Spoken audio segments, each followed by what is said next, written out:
এক বাংলাদেশি বাবা আজমল সাহেব কোরবানির ঈদ ঘনিয়ে আসতেই তার মনটা ভীষণ খারাপ। ইচ্ছা থাকা সত্ত্বেও আর্থিক সামর্থ্যের অভাবে এবার কোরবানি দিতে পারছেন না তিনি। আজমল সাহেবের মতো এমন হাজারো মধ্যবিত্ত ও নিম্নবিত্ত মানুষের মনে লুকিয়ে আছে একরাশ নীরব কষ্ট। তবে হতাশ হওয়ার কিছু নেই। মহান আল্লাহ এই মানুষগুলোর জন্য রেখেছেন এক অনন্য বিকল্প উপহার। কারণ ইসলাম কেবল ধনীদের জন্য নয়, ইসলাম সবার জন্য।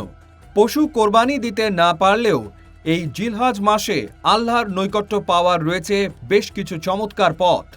ইসলামিক স্কলারদের মতে জিলহজ মাসের প্রথম 10টি দিন আল্লাহর কাছে বছরের সবচেয়ে প্রিয় এবং মর্যাদাপূর্ণ সময়। রাসূলুল্লাহ সাল্লাল্লাহু আলাইহি ওয়াসাল্লাম বলেছেন, এই দিনগুলোর ইবাদত অন্য যে কোনো সময়ের চেয়ে উত্তম।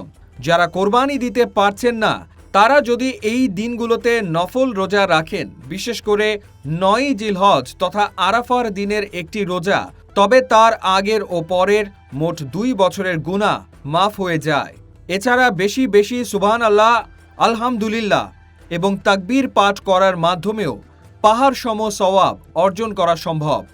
শুধু তাই নয়, সামর্থ্যহীন মুমিনদের জন্য আল্লাহর রাসূল সাল্লাল্লাহু আলাইহি ওয়াসাল্লাম দিয়ে গেছেন এক চমৎকার সুসংবাদ, যা শুনলে যে কোনো তৃষ্ণার্ত হৃদয় জুড়িয়ে যাবে।